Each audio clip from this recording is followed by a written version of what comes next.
everyone! Magandang araw sa inyong lahat. Welcome back to our channel. And syempre, nandito na naman ang nag-iisa ninyong Mama Mia para sa panibagong kwento na ihahatid ko for today's video. Pero bago ang lahat, hello po! Welcome back sa inyo. Sa mga dati pa nating subscribers na nagbabalik, hello! Kumusta naman? Kumusta ang inyong mga bakasyon? And syempre, sa mga bago nating mga subscribers, welcome po dito sa ating tahanan. Ako po talaga ay lubos na nagagalak at nagpapasalamat dahil nandito pa rin kayo hanggang ngayon at pinapanood at pinapakinggan pa rin ang mga handog nating kwento. And syempre, nagpapasalamat din ako sa mga nagsishare sa atin ng mga kwento na gusto nilang iabasahin natin dito sa ating programa, yung mga sarili nilang kwento na pinaghirapan talaga nilang i-type. Hindi kaya madaling mag-type, nakakangalay kaya yun ng mga fingers. Chat ang arte. Maraming salamat po. And syempre sa mga nagko-comment, Marlene Polidario, maraming salamat. Ayun.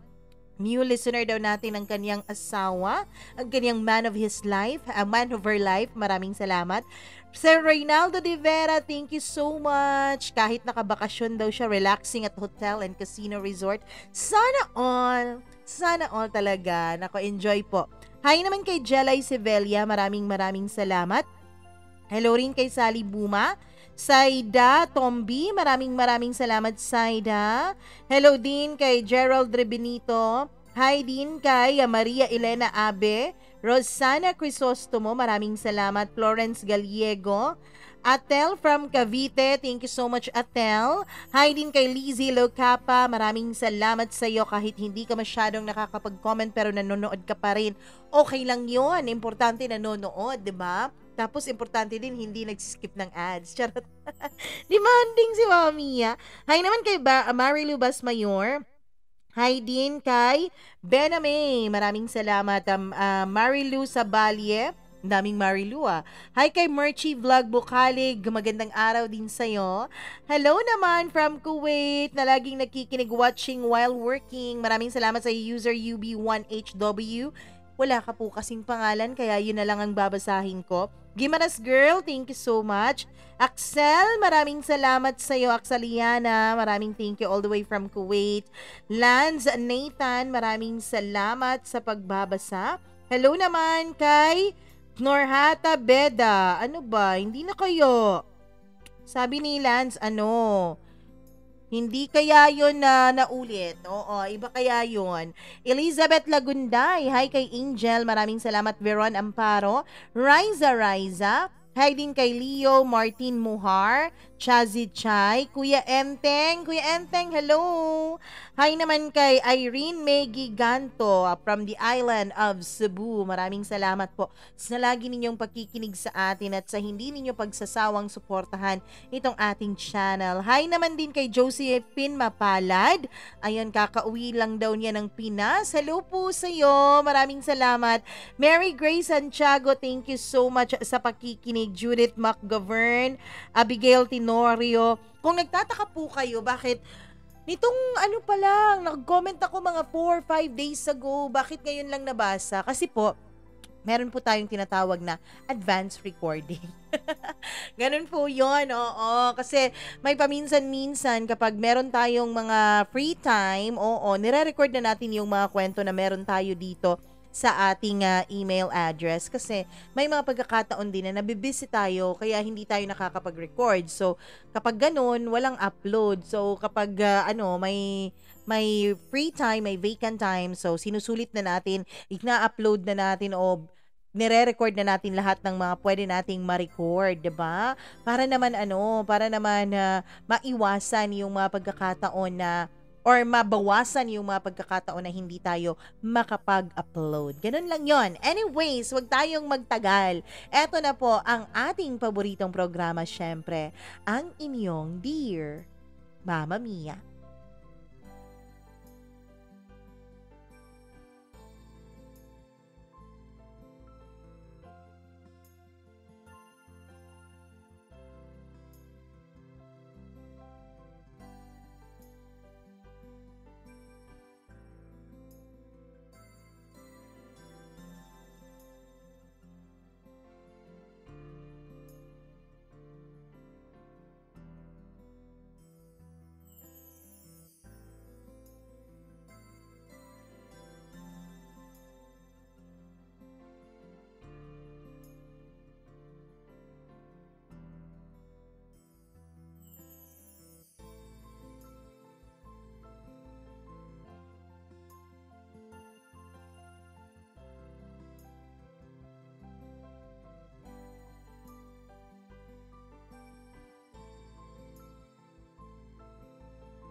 Maraming bagay na ating ikinatatakot dito sa mundo.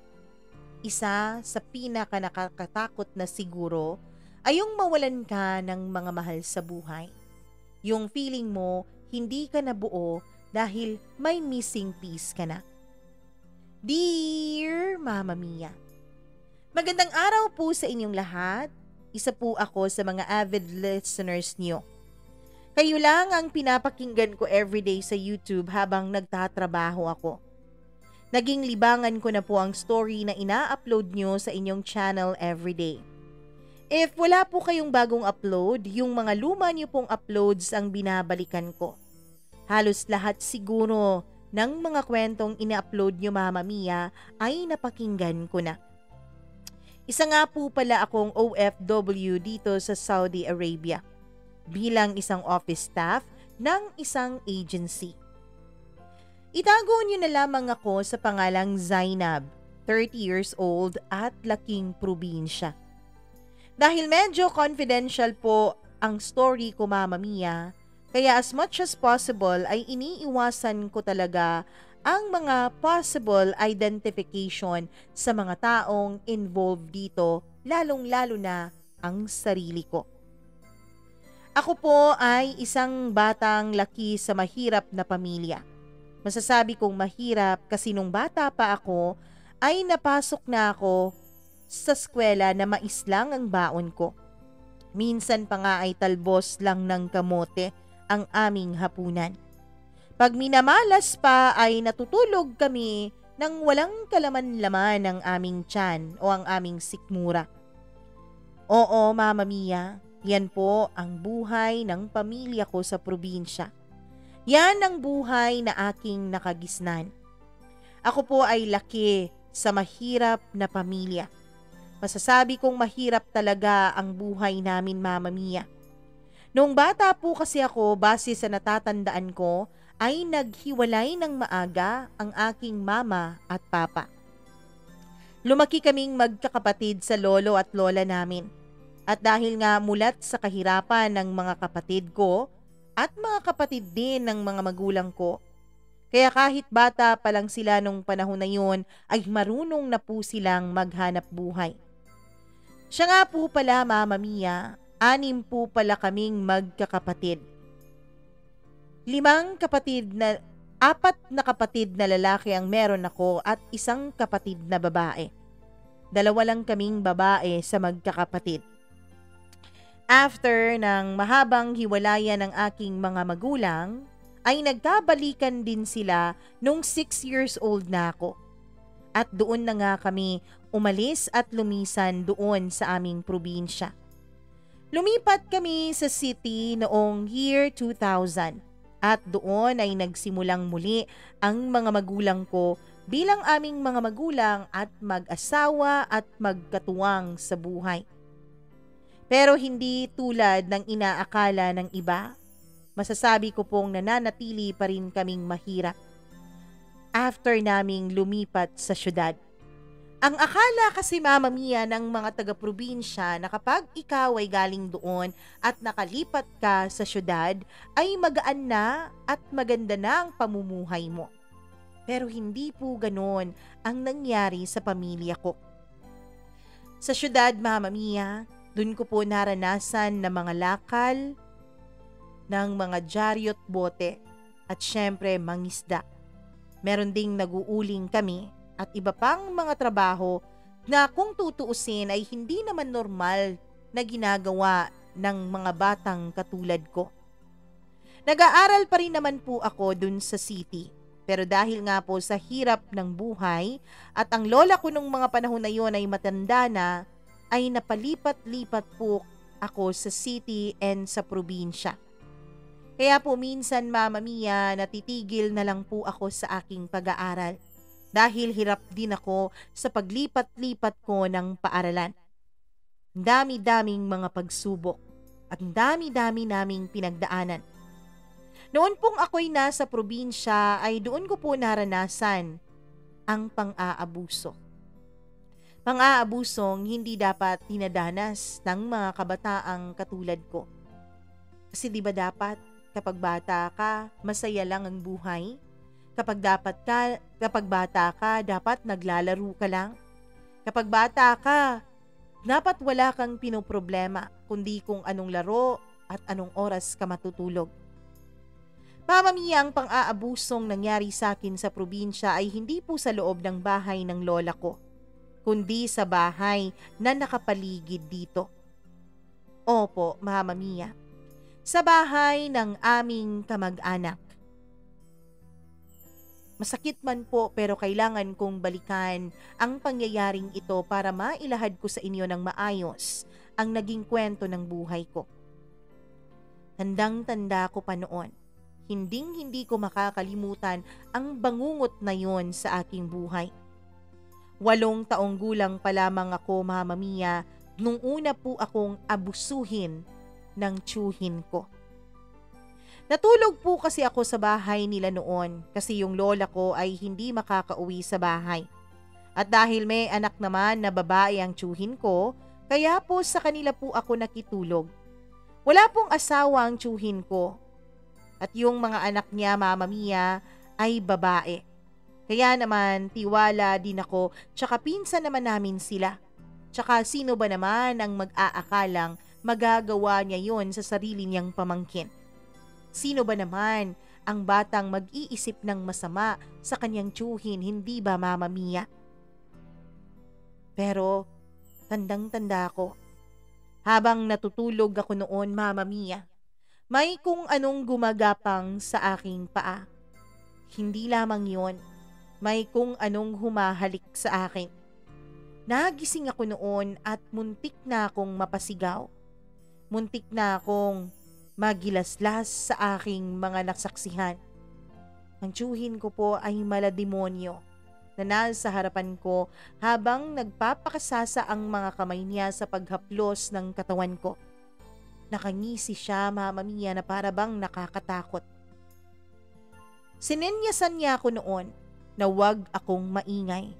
Dahil kung hindi, baka magising ang kaniyang mga anak at kapag nangyari yun ay papatayin niya ako pati na rin ang lola ko. Sa takot ko, Mama Mia, ay hindi na lang po ako kumibo. Umiiyak na lang po ako ng tahimik habang ginagawa niya ang kasamaan sa mura kong katawan. Di ko alam kung paano ko nakayanan ng experience na yon. Pero ang natatandaan ko, Mama Mia, ay nanginginig ang buong katawan ko sa sobrang takot. First time ko po yung ma-experience. At bata pa po ako noon kaya hindi ko alam kung ano ang gagawin ko o kung paano ako magre-react sa mga nangyayari sa akin. Muti na lang, Mama Mia, at natapos din ang bangungot na yon. Natapos din siya sa pagpapakasasa sa aking murang katawan. At nung natapos siya, ay binantaan niya ako muli. Huwag daw akong magsusumbong, kung hindi ay alam ko na raw ang mangyayari. Pagkatapos ay umalis na siya sa tabi ko, habang tulog na tulog pa rin ang mga pinsan ko nung panahon na yon. After po nung gabing yon ay never na talaga akong nakitulog sa bahay nila. Kahit pa nga sabihin ng lola ko na dumuon muna ako at may lalakarin siya, ay mas pinipili ko na lang na nasa loob ng bahay niya. Pagkatapos ay naglalak talaga ako ng pinto. Hindi ko pinagbubuksan kung sino man ang tumatawag, lalo na kung mga anak ng tiyuhin ko dahil baka pumunta siya doon at baka sunduin niya yung mga anak niya. At baka maulit na naman ang kasamaan at kahalayang ginawa niya sa akin. Pagkatapos ng nakakagimbal na pangyayaring yun sa buhay ko ay nagpatuloy ako bilang isang bata. Hindi ko po sinabi sa lola ko ang mga nangyari kasi natatakot ako, Mama Mia. Natatakot ako na baka totohanin ng tiyuhin ko ang banta niya. Ang lola ko pa naman ay matapang po na babae. Alam ko, kapag sinabi ko yun sa kanya ay agad niyang susugurin ng tiyuhin ko. Takot kasi din talaga ako noon sa lola ko, Mama Mia. Hindi ko rin alam kung maniniwala ba siya sa akin. Kung ang tiyuhin ko ba ang poprotektahan niya o ako. Takot ako noon kasi strikta po ang lola ko. Hindi po kami masyadong close. Basta lang nandun ako dahil wala din naman akong choice kundi samahan siya sa bahay dahil yun ang utos sa akin ng aking mga magulang. After po ng 1 taong pananatili ko doon sa probinsya sa bahay ng lola ko, ay bumalik ulit ako sa syudad. At gaya ng dati, enroll na naman ako at transfer na naman sa bagong paaralan. Paulit-ulit lang po na gano'n ang sitwasyon ng buhay ko. Palagi ako nakalahating taon bumabalik sa probinsya. Kaya dumating din sa point, Mama Mia, na dahil nga lipat-lipat ako ng paaralan at kung sino-sino na lang ang aking mga nagiging kamag-aral, ay tinamad na rin po akong mag-aral. Pero nung 11 years old na ako ay nag-aral ako sa syudad at hindi na ako muli pang nag-transfer sa probinsya. Grade 3 pa lang ako, Mama Mia, sa edad na 11 years old dahil nga sa ganoong sitwasyon ko. At nakapasa naman po ako at nag-grade 4 sa edad na 12.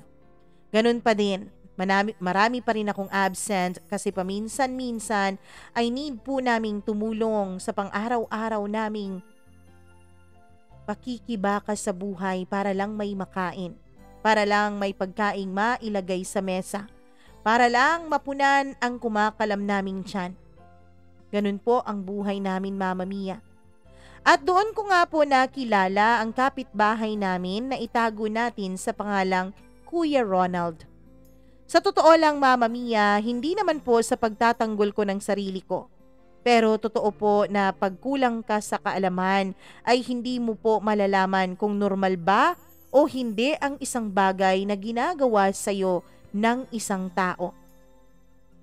Kapag salat ka sa kaalaman, kapag salat ka sa experience at kapag salat ka sa pag-aaral, nakakabobo din pala yun, Mama Mia. Nakaka-inosente na hindi mo alam na ginagawan ka na pala ng masama at inaabuso ka na pala ng iyong kapwa. Grade 4 po ako noon nung makilala ko ang kapitbahay nga namin na si Kuya Ronald. Mabait po si Kuya Ronald sa akin, tsaka palagi po siyang nakatambay sa bahay namin. Hanggang sa naging parang magkasundo na po kami at kasundo din po siya ng buo kong pamilya. Hanggang hindi ko na po namamalayan, Mama Mia, na nagkakaroon na pala ng pagkagusto sa akin noon si Kuya Ronald. Siguro nga dahil nagdadalaga na rin ako nung mga panahon na yon. Hindi ko alam, Mama Mia, na ang pagkagusto pala niyang yun ay may halo palang kamanyakan at kung anong kasamaan na nasa kanyang isip. Nagumpisa po ang lahat sa pahipo-hipo niya sa mga private parts ng katawan ko.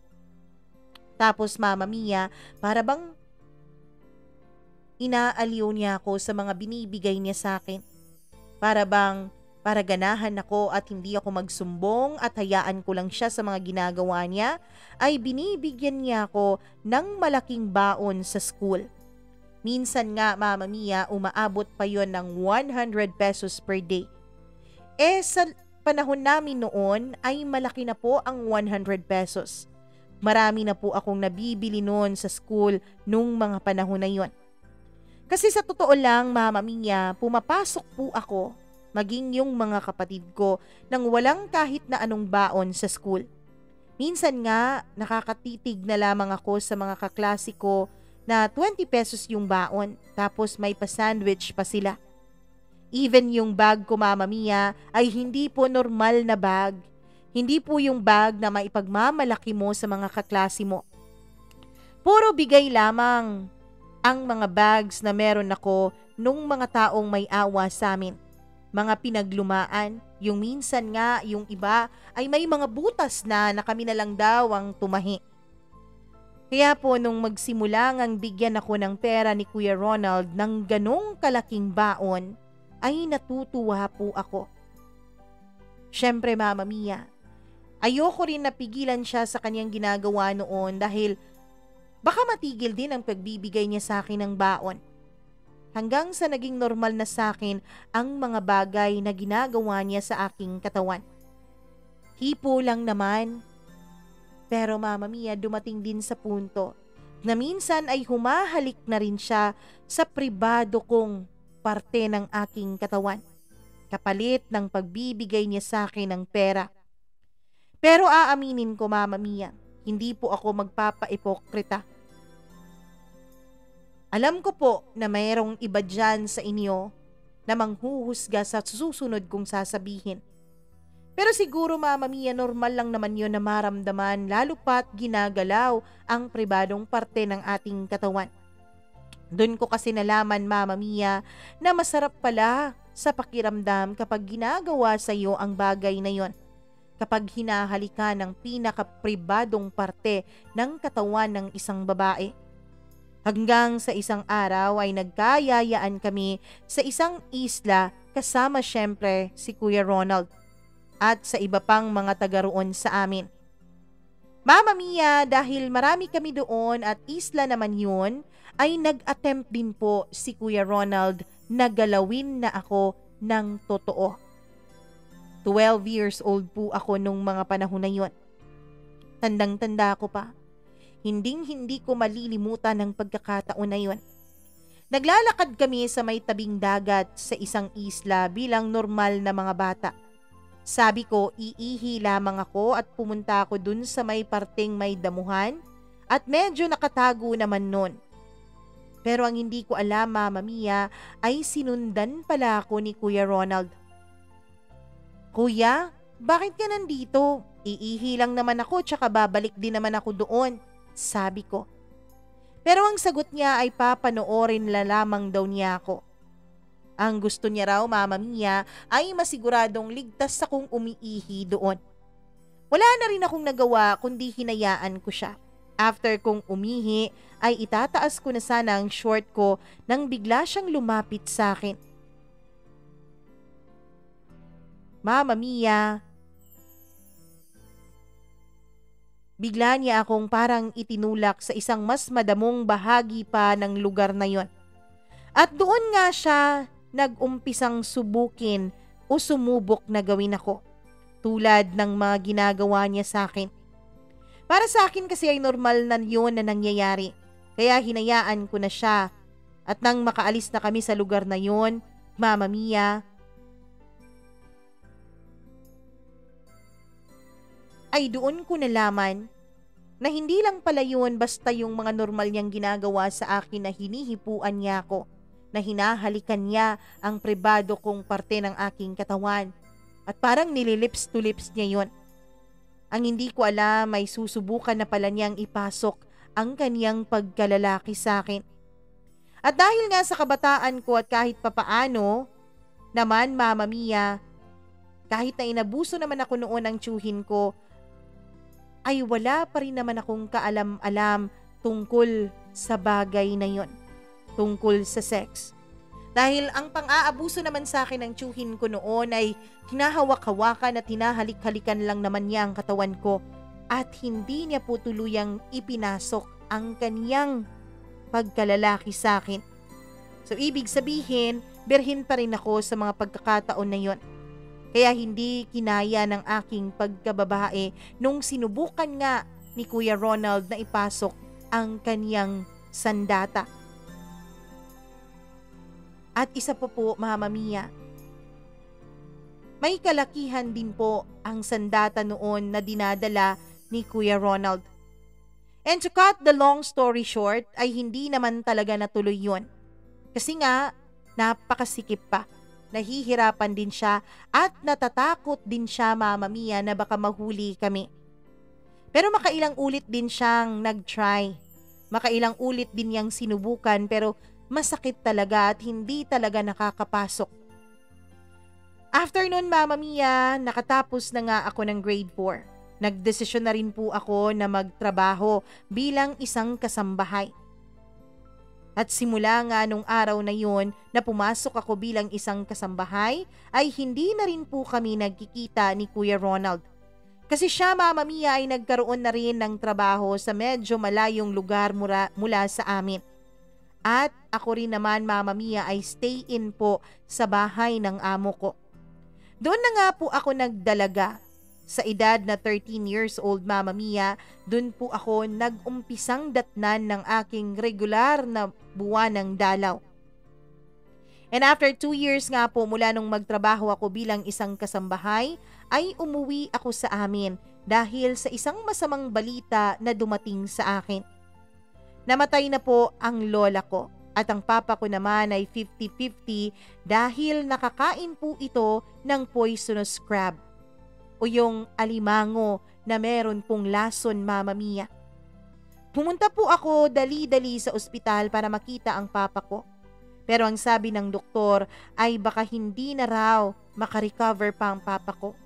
Baka hindi na raw siya mabuhay pa, Mama Mia. Kaya nga po, makalipas ang 24 oras ay inilipat namin siya sa isang private hospital.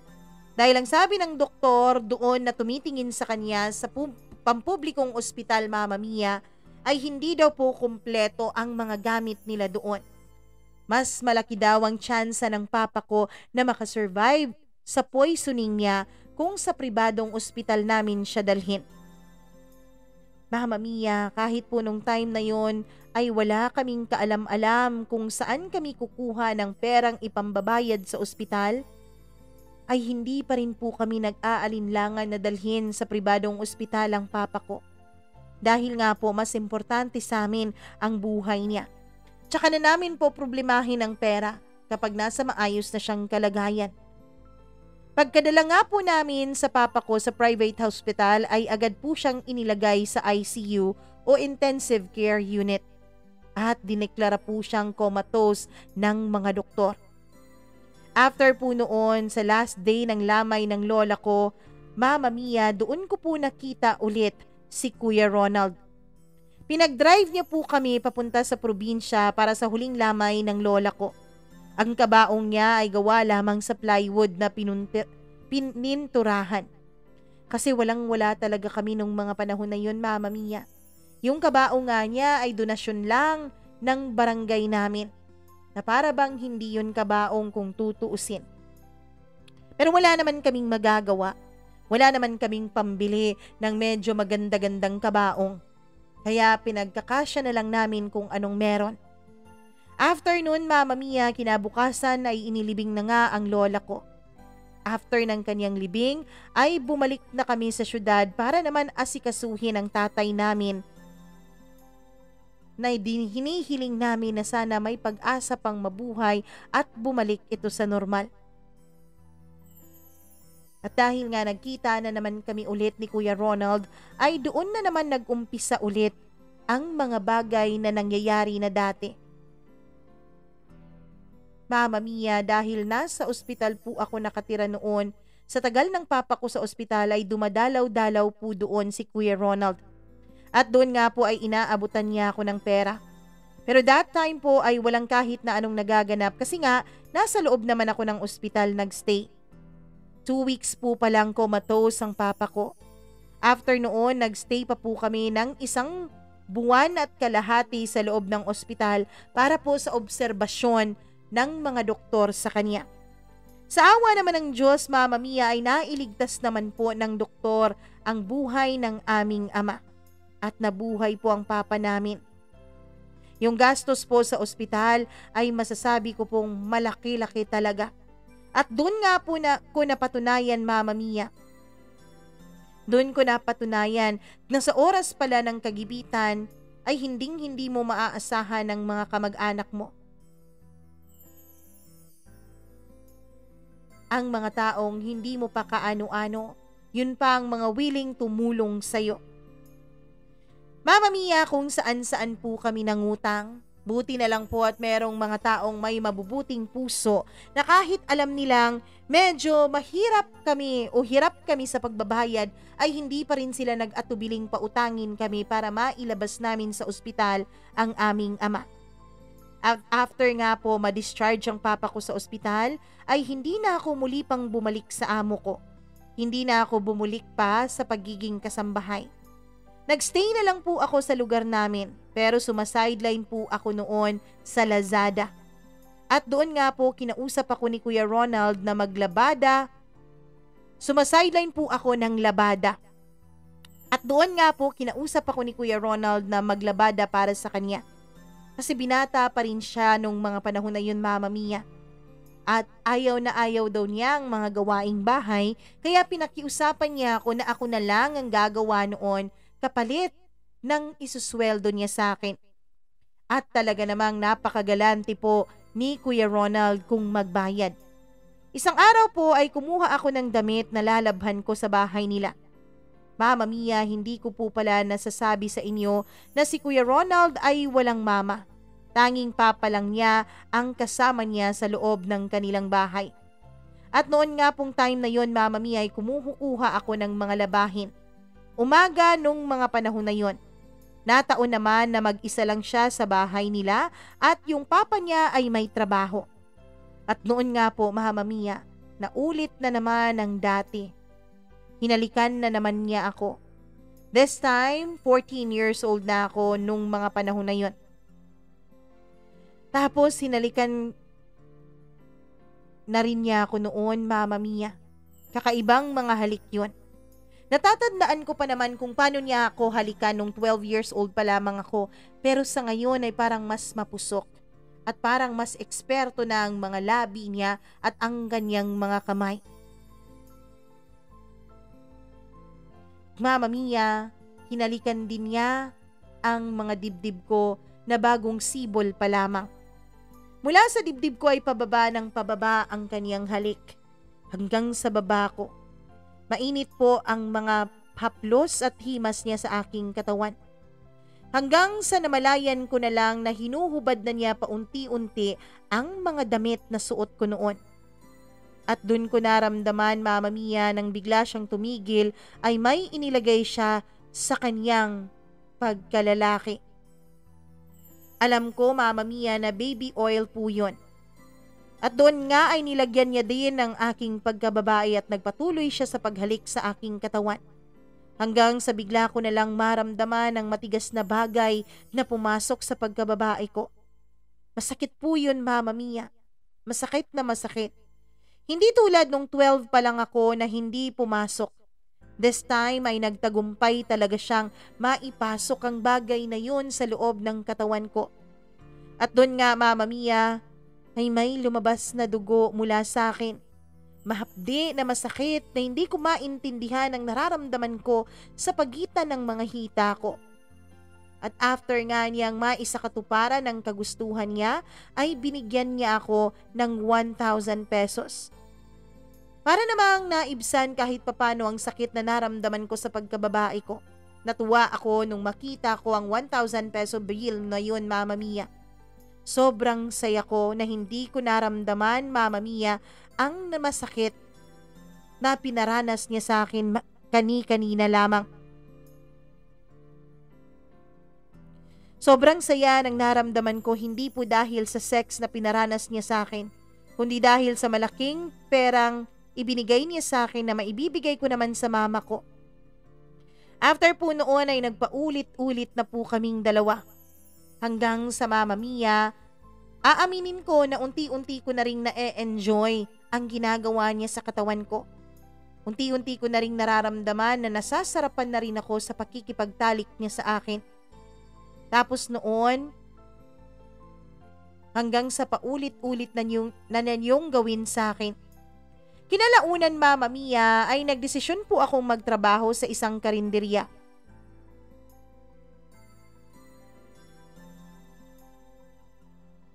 Isang karinderya po yun, Mama Mia, at hinahatid po ako ni Kuya Ronald ng madaling araw kapag pumupunta na ako doon. Minsan po bago pumasok sa trabaho ay nagsisex muna kaming dalawa. That time ay nasanay na rin ako sa ginagawa niya sa aking katawan. At aaminin ko, Mama Mia, na na-enjoy ko na rin ang bagay na yon. Hinahanap-hanap ko na rin ang ligayang hatid sa akin ng pakikipagtalik. Isang araw, habang nasa kantin po ako, dun sa pinagtatrabahuan ko, Mama Mia, ay nakaramdam ako ng biglang pagkahilo. Ilang saglit pa ay naramdaman ko rin na para ba akong nasusuka at para akong mahihimatay. Mama Mia, hindi ko po maramdaman ang lakas ng aking mga tuhod. Kaya naman nagdesisyon na lang ako noon na mag-time off at umuwi na lang muna sa bahay. Masakit talaga ang katawan ko noon at hindi ko maintindihan ang nararamdaman ko. Nagpagaling po ako ng 3 araw at matapos ang 3 araw nung sa pakiramdam ko ay medyo maayos-ayos na, ay bumalik na nga po ako sa pagtatrabaho. Ganun ulit. Hinahatid ulit ako ni Kuya Ronald. Pero syempre, pumupuslit muna kami ng pagtatalik bago ako pumasok sa trabaho. Hanggang after 1 week nun, Mama Mia, ay nagkasakit na naman ako. Hanggang sa tinanong na po ako ni Kuya Ronald kung nireregla pa raw ba ako. Sabi ko sa kanya ay hindi pa. Totoo, Mama Mia, sa edad na 14 years old, hindi ko alam na sa sex pala nabubuo yung bata. Mangmang talaga kasi ako, Mama Mia. Hindi ko alam kung maniniwala kayo. Pero mangmang talaga ako at hindi ko alam na dun pala at yun pala ang dahilan kung bakit nabubuntis ang isang babae. Siguro sasabihin ng mga listener niyo na nagsisinungaling ako. Pero opo, wala po akong kaalam-alam noon. Wala akong kamuwang-muwang sa edad kong 14 years old. Siguro dahil na rin sa kakulangan ng edukasyon. At dahil na rin sa hindi ko naman namulatan, Mama Mia, ang mga palabas sa TV dahil wala naman kaming TV. Hindi rin pinag-uusapan sa loob ng bahay namin ang tungkol sa bagay na yun. Parang wala lang. Parang ang aming ginagawa ay mag-survive lamang sa araw-araw. After nga po niyang malaman na hindi pa ako dinadatnan ng buwanan kong dalaw, Mama Mia, ay may ibinigay siya sa akin. 10 tabletas yon, Mama Mia, na hindi ko alam kung para saan. Sabi niya sa akin, Mama Mia, ay inumin ko raw daw yon sa umaga kapag wala pa raw akong kinakain. Binigyan din niya ako ng 500 pesos pambili ko ng soft drinks. Ang gawin ko raw, Mama Mia, every morning ko raw yung ihalo sa soft drinks ang isang tabletas pagkatapos ay inumin ko. Kailangan ko raw yun para maging magaan ng pakiramdam ko. Wala akong kaalam-alam noon, Mama Mia. Wala akong kaalam-alam, swear to God, na yun palang ginagawa ko. Ay pampalaglag pala yun ng bata na nasa sinapupunan ko noon nang hindi ko nalalaman.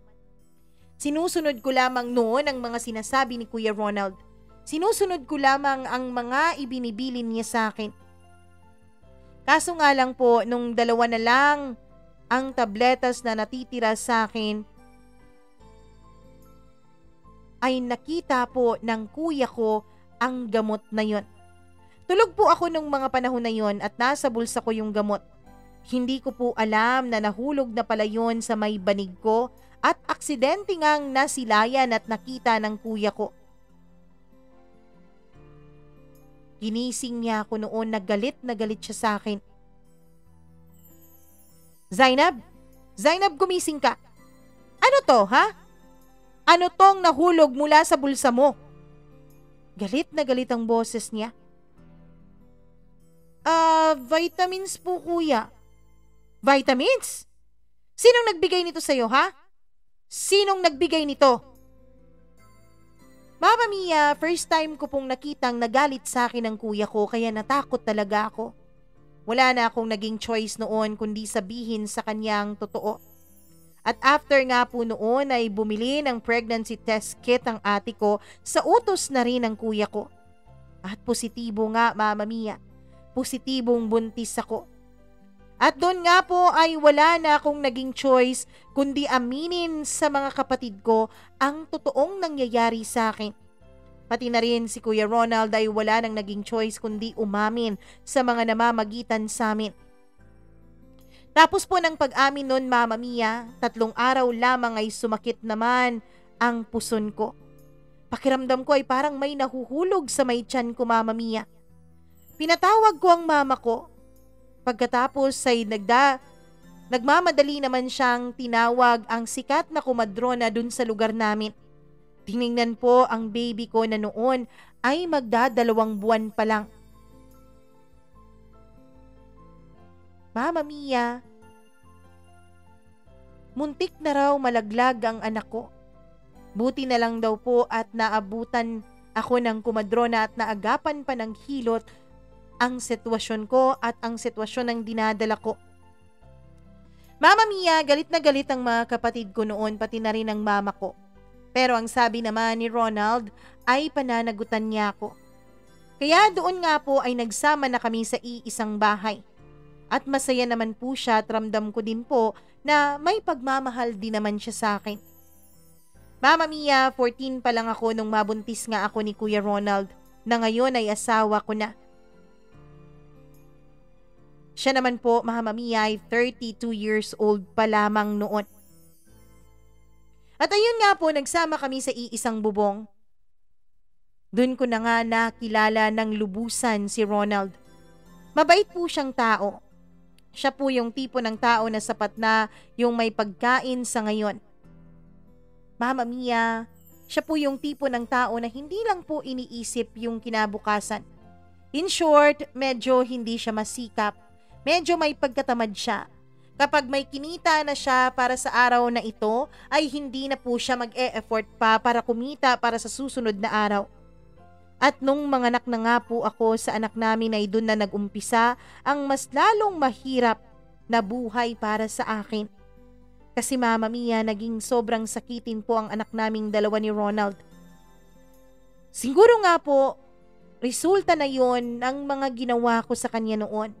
Resulta na yon nung pampalaglag na ininom ko na binigay sa akin ni Ronald noon.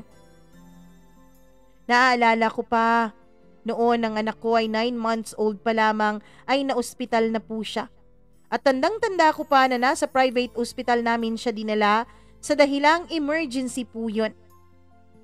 At pedya na po ang nagsabi, Mama Mia, na dapat ay sa pribadong ospital namin dalhin ang anak ko. 20 pesos lang po ang dala ko noong pera. Sobrang awang-awa ako sa sarili ko dahil halos nang malimos ako ng pera sa ibang tao para sa anak ko.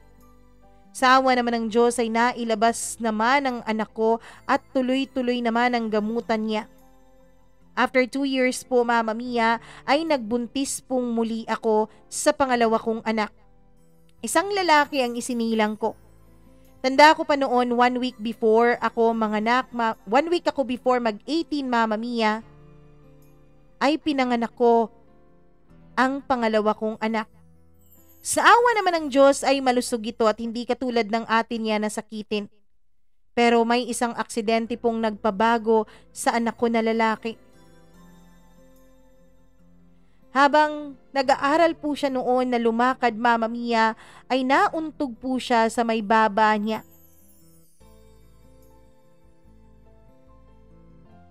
Mama Mia, on the spot ay nawalan ng malay ang anak ko noon. After po ng ilang minutes ay umiyak siya. 11 months old po siya nung time na yon. Akala po namin ay okay na at okay lang dahil nagising naman siya at umiyak. Pero yun pala, Mama Mia, yun na po ang naging umpisa na palagi na lang po siyang nilalagnat at kung minsan pa ay tumitirik po ang kanyang mga mata. To the point na weekly po namin siyang dinadala sa ospital. Hanggang sa tinanong na ako ng doktor kung anong klaseng lugar ba meron kami at bakit lagi na lang nilalagnat ang anak ko. Pero hindi ko po sinabi sa simula, Mama Mia, na nauntog ang anak ko kaya naging ganyan siya. 1 year, Mama Mia, na ganun ang routine namin hanggang sa awa ng Diyos ay gumaling din naman ng tuluyan ng anak ko. Pero hindi po kami nakaramdam noon ng ginhawa dahil parang sunod-sunod ang naging pagsubok sa aming pamilya.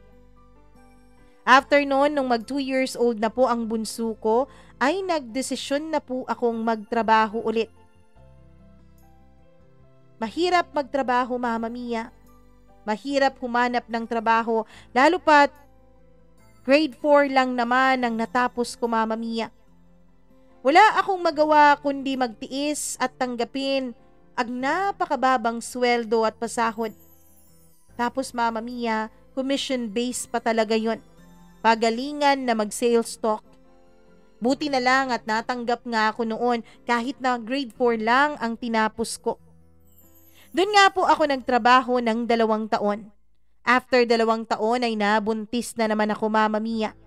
4 years old na noon ang second baby ko nung muli akong magdalang tao. Okay naman po ang lahat hanggang sa sinabi ng pamilya ng asawa ko na hindi daw kanila or hindi daw sa asawa ko ang baby na pinagbubuntis ko ngayon. Pinagbintangan po nila ako, Mama Mia. Pinagbintangan po nila ako na meron daw akong kabit sa trabaho ko at ito daw ang ama ng pinagbubuntis ko. Masakit. Wala akong nagawa kundi panindigan ang nasa tiyan ko.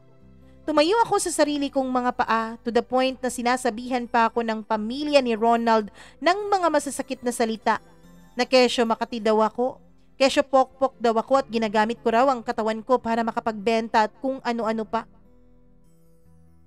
Pero Mama Mia, wala na lang po akong sinasabi. Hindi ko na lang po sila pinapatulan at binuhay ko na lang po ang anak ko kahit sa tingin ko noon ay parang hindi ko nakakayanin. Mula pagbubuntis ko ay hindi ako sinuportahan ng asawa ko kahit pang ultrasound ko pa lang, kahit pang check-up ko, Mama Mia. Kasi sinabi ko sa pamilya niya na paglabas ng bata ay ipapa-DNA nila kung meron silang pera. Pa-DNA nila para mapatunayan kung si Ronald nga ang ama ng dinadala ko.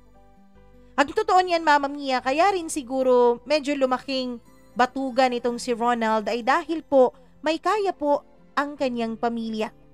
Hanggang sa nakapanganak na nga ako at lumabas ang napaka-cute na baby girl. Mama Mia, lubhang napahiya sila dahil ang batang ito ay parang pinagbiyak na bunga ng itsura ng asawa ko. Kamukhang kamukha po siya ni Ronald. Maputi at chubby, na talaga namang kinagigiliwan ng mga taong makakakita sa kanya sa lugar namin. At para pong naging lucky baby ko siya kasi nung lumabas siya ay sunod-sunod po ang swerte na dumating sa buhay ko. Nagkaayos ulit kaming mag-asawa at nagsama kami ulit sa iisang bubong. Nakabili na rin kami ng sarili naming panghanap buhay. Nagkapera po kasi ang pamilya namin noon ng medyo malaki-laki. Pero akala ko, Mama Mia, ay umpisa na yon ang ginhawa sa buhay namin. Kaya lang parang wala din po ang lahat kasi may panghanap buhay nga pero tumamad naman lalo si Ronald. At makalipas nga ang 3 buwan ay muli na naman akong nabuntis sa pang-4 naming anak. Opo, Mama Mia. Napakaikli lang po ng pagitan ng 3rd baby ko at 4th baby ko. To the point, Mama Mia. To the point na sinubukan ko po, Mama Mia, na sana tigilan na ang pagbubuntis ko. Maraming beses na pero hindi pa rin ako nadala. Ako po ay 23 years old pa lamang noon pero 4 na ang anak ko. Doon po ay may sarili na kaming panghanap buhay na regular pero tsaka naman po kami masyadong naghirap. To the point na halos hating gabi na po kung kumakain ang anak ko. Sa dahilan, Mama Mia, na wala na naman kaming perang natitira. Dahil sakto lang minsan ang kinikita ng panghanap buhay namin at kung minsan ay kulang pa talaga. To the point na kumakatok kami sa mga sarado ng tindahan gabing-gabi para bumili lang ng bigas o di kaya'y umutang. Hanggang sa napuno na nga ako, Mama Mia. Sabi ko kay Ronald, buti pa ang kanyang ama. Nagpapakaama sa mga bata kahit na lolo lamang siya ng mga ito. Ang papa po niya ang palaging gumagastos kapag nakikita na niya na nahihirapan kami. Kalimitan po noon, Mama Mia, ay sa bahay kami ng papa ni Ronald naghahapunan. Dahil nga po walang pambili ng ulam at pagkain. Swerte naman ako sa biyanan ko dahil mabait siya, pero malas naman ako sa asawa ko dahil tamad si Ronald. Pero nung inaway ko na po si Ronald, Mama Mia, ang naging response niya sa akin ay bakit hindi ko na lang daw pakasalan ng papa niya. Total, ang sabi ko raw, papa niya raw ang nagpapakaama sa mga anak namin. Nasaktan ako sa mga sinabi niyang yun.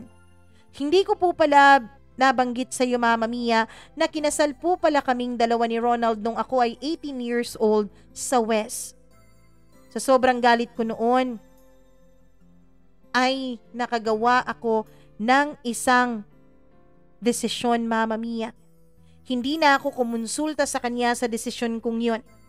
Nag-apply po ako sa abroad. At dahil nga po nag-take naman ako noon ng ALS o Alternative Learning System, Nung ang anak ko pa lamang ay 2 ay nakapasa naman ako at naglakas loob akong mag-abroad. At nung unang dating ko sa abroad, Mama Mia, everything was okay. Pinapadalhan ko siya ng pera, tsaka yung mama ko rin.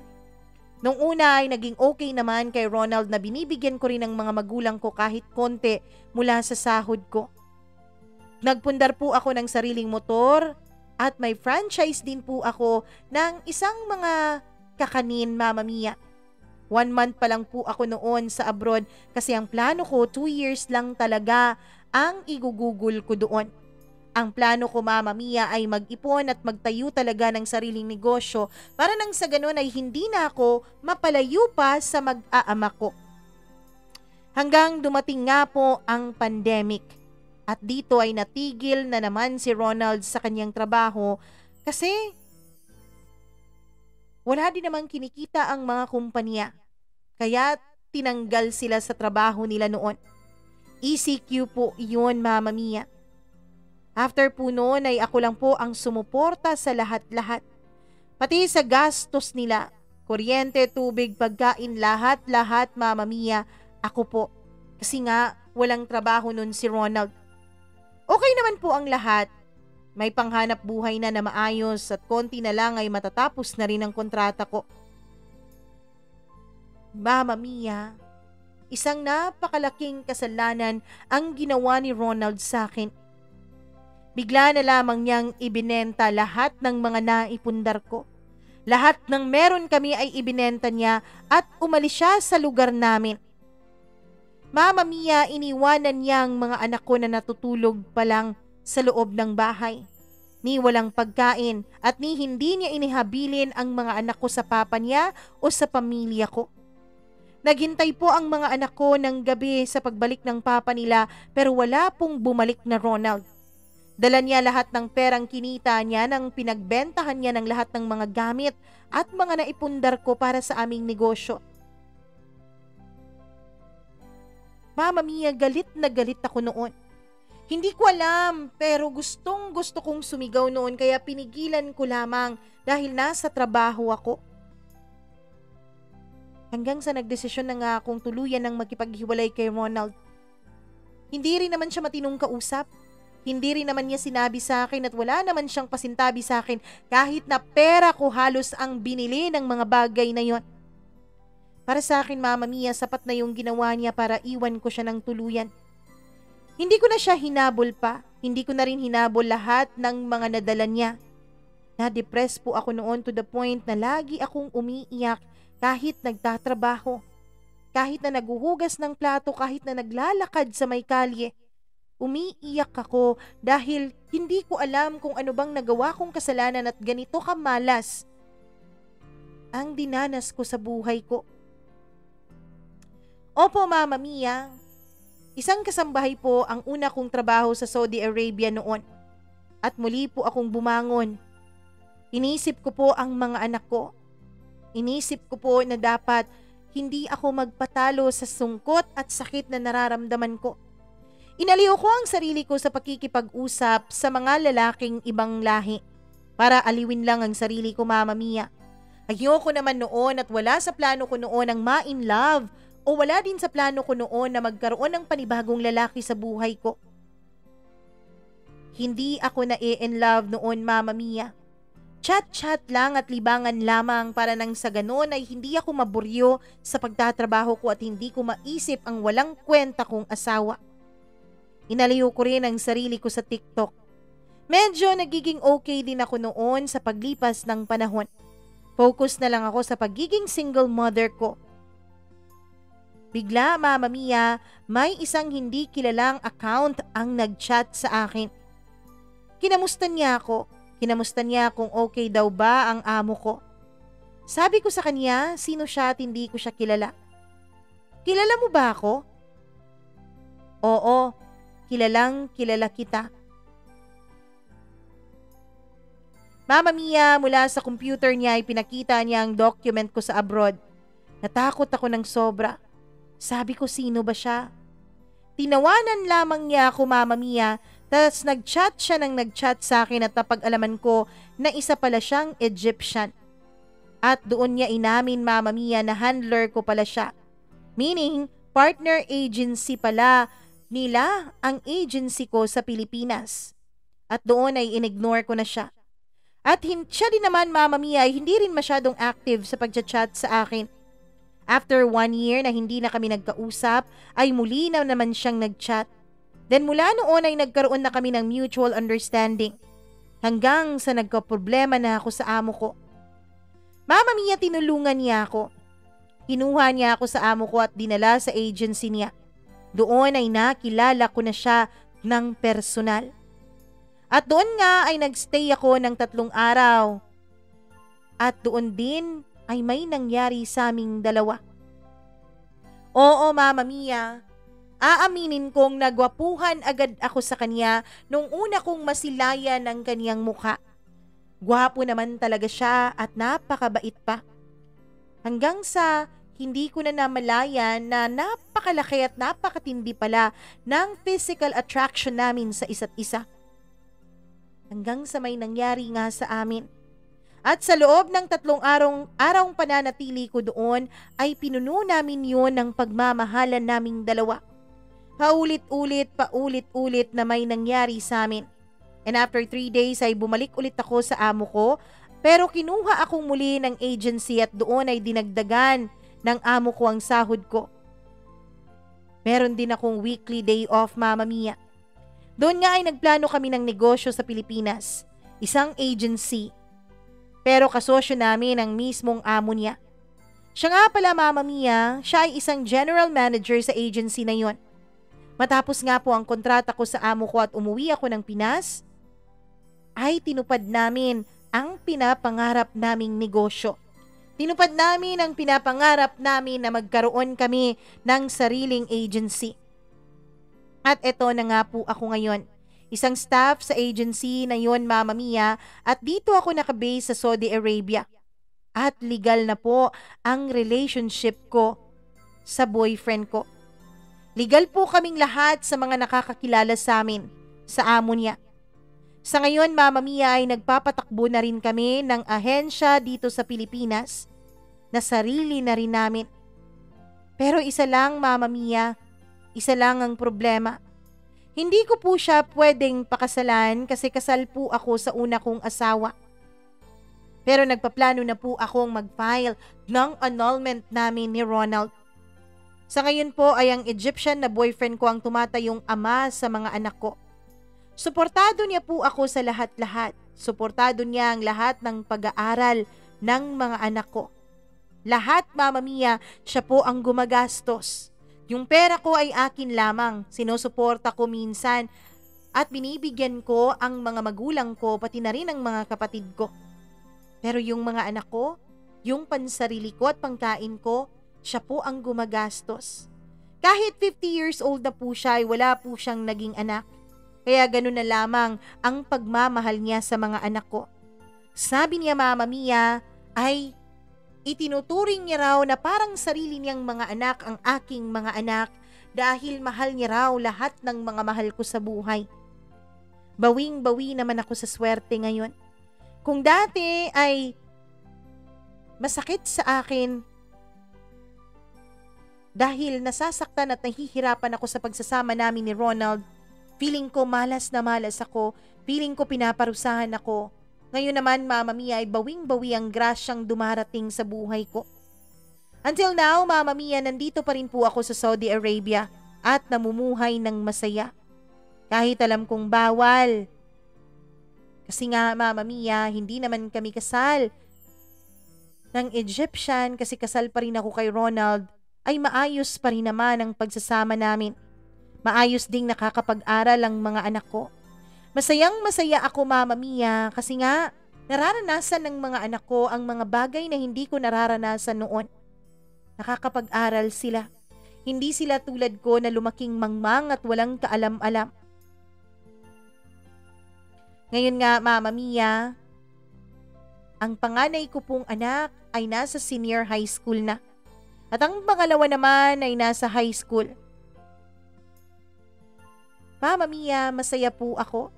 Masaya din po ang mga anak ko at naiintindihan nila ang sitwasyon namin. Alam naman ng mga anak ko na hindi ako ang sumira sa pamilya namin kundi yung walang kwenta nilang ama. Tinatapos ko na po ang storya ko. Alam ko na medyo magulo ang pagkakashare ko nito, Mama Mia. Hindi ko rin alam kung may mapupulot bang aral ang mga listeners niyo mula sa kwento ko.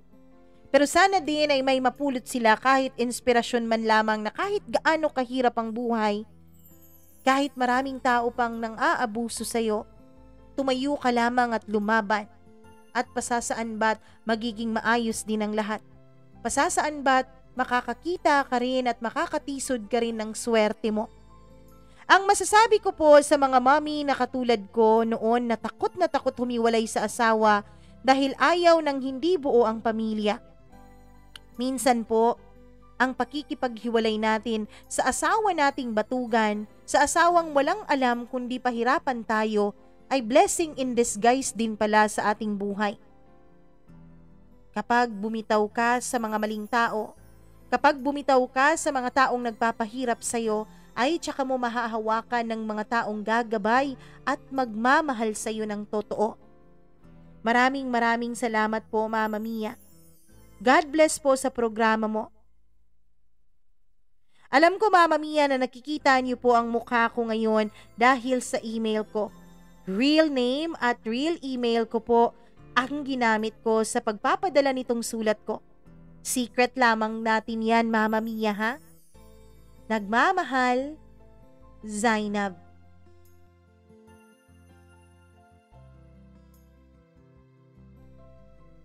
Grabe naman talaga ang mga pinagdaanan ni Zainab sa kaniyang buhay.